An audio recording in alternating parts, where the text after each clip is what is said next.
I'm Jeff Cornwall, and this is the Entrepreneurial Mind. Today we're going to be talking about Jumpstart Foundry, which is an accelerator located here in Nashville, Tennessee.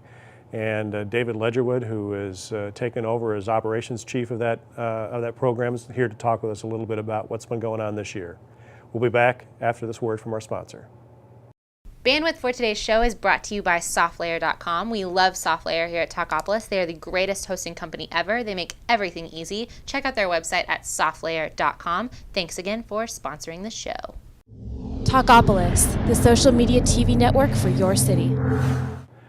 Welcome back. We're here to talk about Nashville's own accelerator program, Jumpstart Foundry. Why don't we start with just a little definition of what an accelerator is and how it's different maybe than an incubator or some other kind of program like that.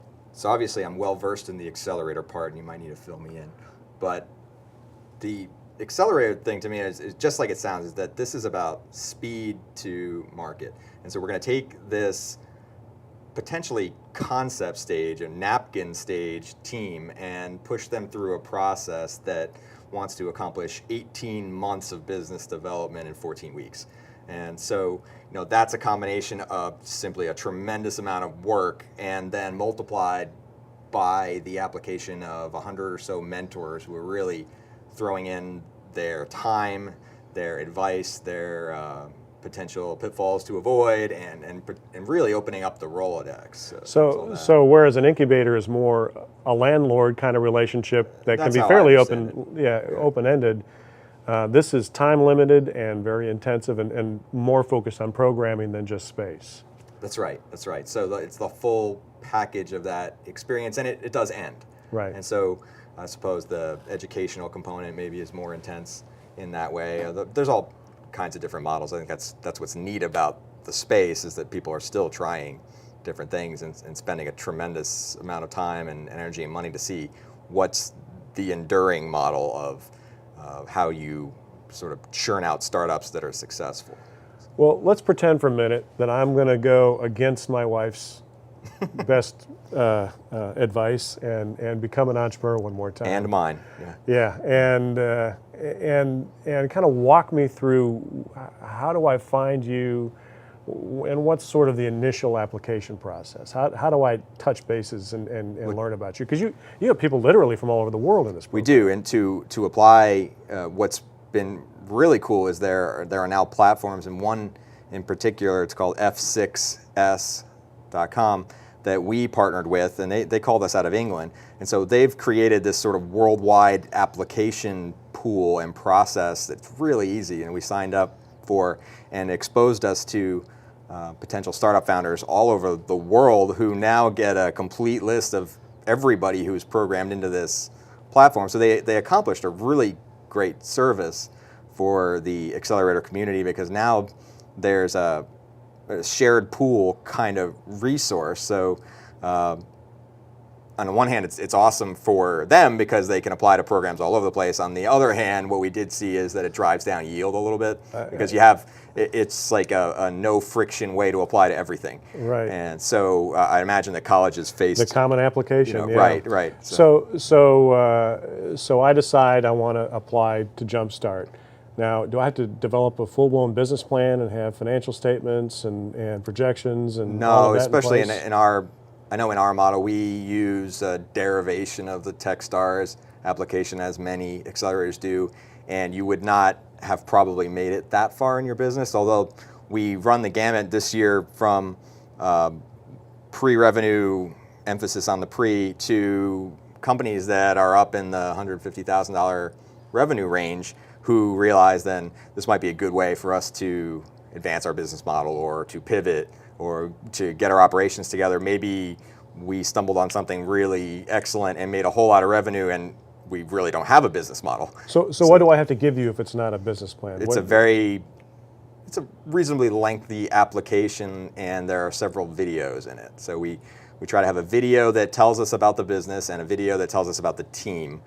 And that's sort of a virtual interview kind of process. And then they answer 16 or so questions. So to some extent, the rigor of the answers helps us really determine, is this a team that's serious, or is it a team that is copying and pasting small answers to 16 other programs? And Right. you sort of, what's nice is I can see that they applied to 16 other programs too. So there's a weighting process, and the platform allows us to evaluate all those answers with a star, and to add our tags, and to communicate as an MD team to go through those and sort of rank the teams.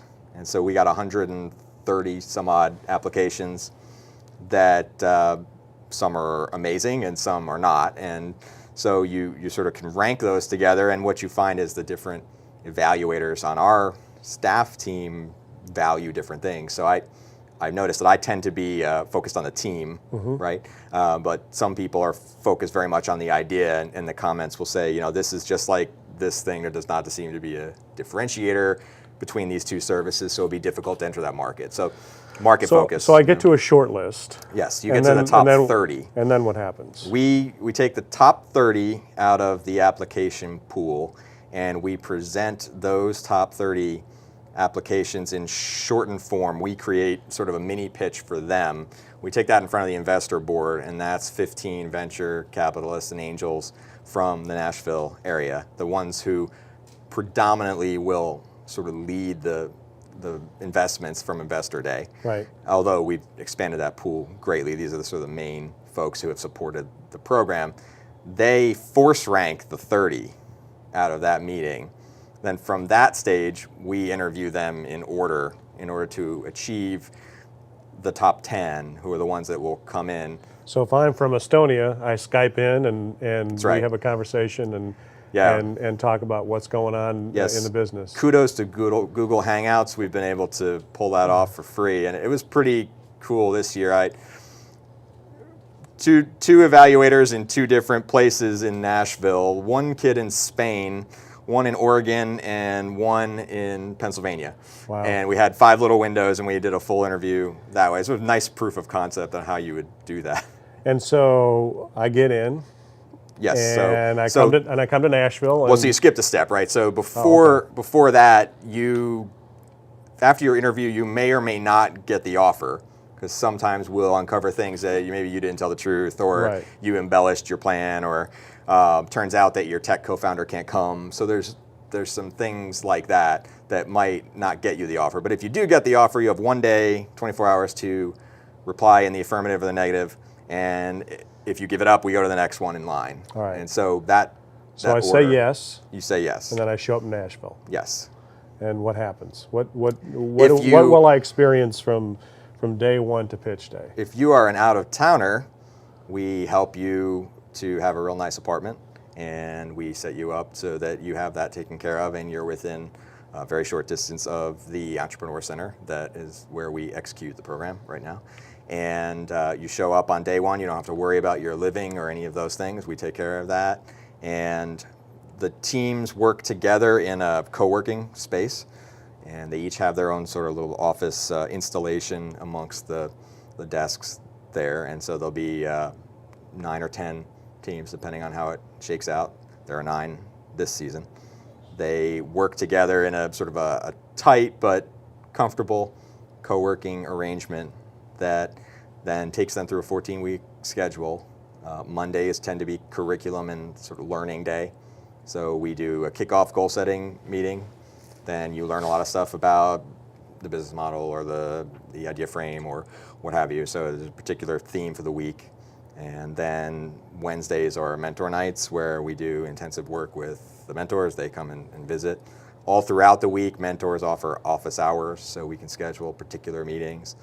And Thursday is pitch morning, which is always a favorite. So starting at 7 a.m., everybody shuffles in, and we do a rapid fire pitch with the deck based on the things that you learned this week. And Michael Bertram and others give a whole bunch of feedback about that pitch, and we force rank them every week. So there's a natural competition to it. And the idea is, if you're the worst one week, you have a whole lot of incentive to not Right. be the worst next time. Right. And each week, the goal is to say whatever was the best presentation this week ought to be the picture of what the worst one is next week. So we want to vault forward based on everybody else's experience. You get the feedback that everybody else got on their own. So I might not have told you about a particular thing, but you can see we gave that feedback to someone else, so you should learn from that too.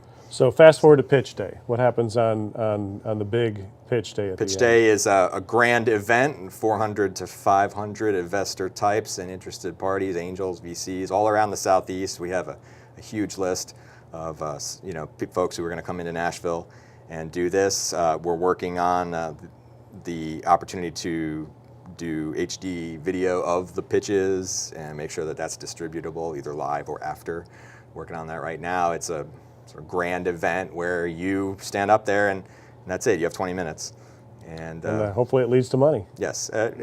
Or hopefully you made so much money before that maybe that you don't need to take the first even better money that comes along and you can operate on that cash flow. And that's a reasonable proposition for a few of these companies. So you're teaching some bootstrapping along the way. Absolutely. As well. I know a guy who does that. So. There's one or two in town. Yeah. Well, thank you for being here today. And if people want to learn more about Jumpstart Foundry? Jumpstartfoundry.com or @JSFoundry on Twitter. Thank you, David. Appreciate it. Thank you. Good to see you.